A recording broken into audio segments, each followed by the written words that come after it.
Student, आज हम condition sentence part 2 लेकर आए हैं, जिसमें हम एक नए कंडीशन सेंटेंस के बारे में डिस्कस करेंगे और इस कंडीशन सेंटेंस को हम इजीली सॉल्व करने की कोशिश करेंगे। पहले हिंदी में समझेंगे, फिर इंग्लिश में उसको सॉल्व करेंगे या ट्रांसलेट करेंगे, जिससे कि ये सिंटेक्स में भी बहुत ही हेल्पफुल होगा।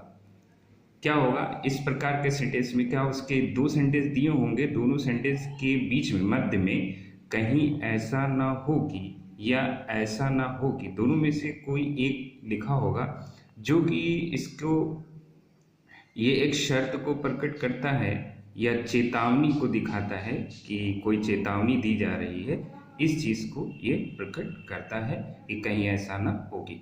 तो इसमें दो सेंटेंस होंगे, एक आगे सेंटेंस दिया रहेगा और बीच में जो है कहीं ऐसा ना हो कि लिखा होगा, फिर उसके पीछे एक सेंटेंस दिया होगा। इस तरीके से ये एक सेंटेंस होगा और बीच में जो है कहीं ऐसा ना हो कि या ऐसा ना हो कि लिखा होगा। तो आगे का सेंटेंस जो होगा ये हमारा इम्परेटिव सेंटेंस में चला जाएगा, इम्परेटिव सेंटेंस में ये लिखा जाएगा।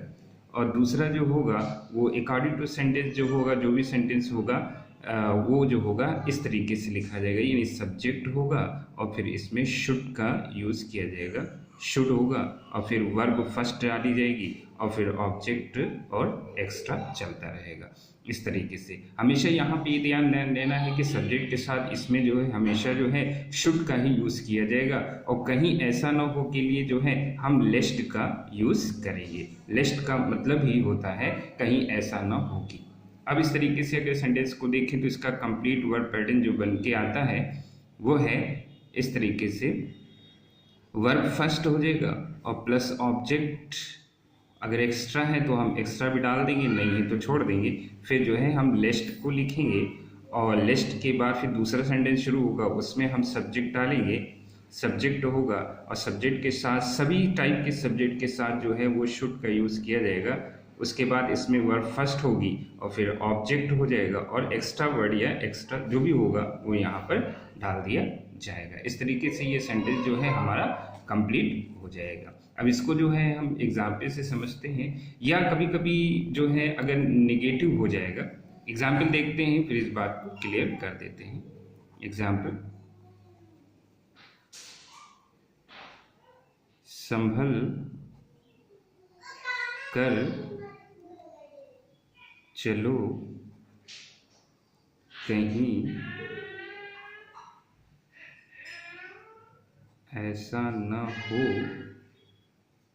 कि गिर पड़ो।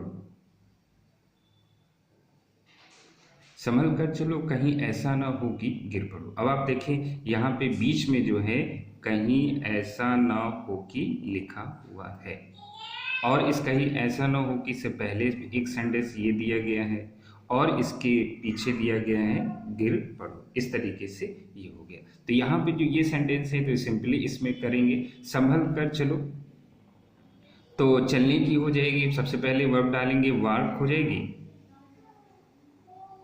वॉक। उसके बाद है संभल कर, संभल करने की हो जाएगी केयरफुली,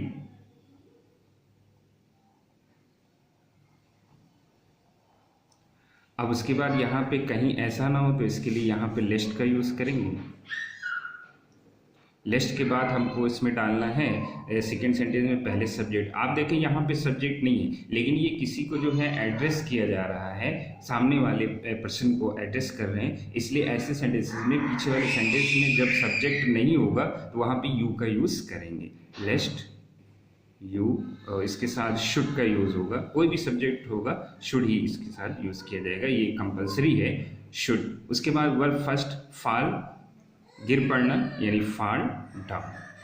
भाई गिरेंगे तो नीचे ही, गिर के ऊपर हवा में नहीं जाएंगे, इसलिए यहाँ पर फॉल डाउन का यूज़ किया जाएगा। तो ये हमारा सेंटेंस बन गया, walk carefully लेस्ट you should fall down. ये इस तरीके से ये सेंटेंस जो है ये कंप्लीट हो जाएगा। कभी कभी ये होता है कि अगर यहाँ पे निगेटिव आ जाए, यानी आगे सेंटेंस में अगर निगेटिव आ जाए तो वहाँ पर मत करके लिखा होगा, जैसे लिख दिया तेज मत भागो, तो तेज मत भागो, तो मत यहाँ पे आएगा, तो मत आएगा तो इसका जो है यहाँ पे जो वर्ब पैटर्न होगा वो चेंज हो जाएगा। यहाँ पे डोंट का आप यूज करेंगे, don't plus verb first plus object. इस तरीके से ये चेंज हो जाएगा जब यहाँ पे मत का यूज होने लगेगा। एक एग्जाम्पल से इसे हम समझते हैं तो ये बात भी जो है क्लियर हो जाएगी। तो ये है हमारा एग्जाम्पल, तेज मत भागो कहीं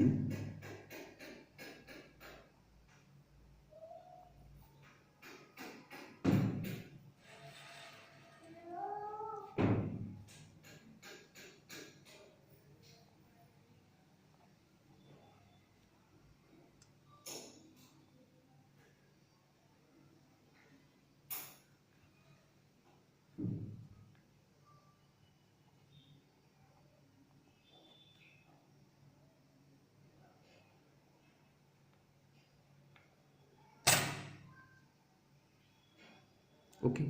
इसमें लिखा है तेज मत भागो कहीं ऐसा ना हो कि ठोकर लग जाए। अब आप देख रहे हैं ये कहीं ऐसा ना हो कि जो है बीच में ये है हमारा लिखा हुआ है, कहीं ऐसा ना हो कि, ये हमारा बीच का पार्ट हो गया जो लिस्ट यहाँ पे इसके लिए यूज़ कर दिया जाएगा।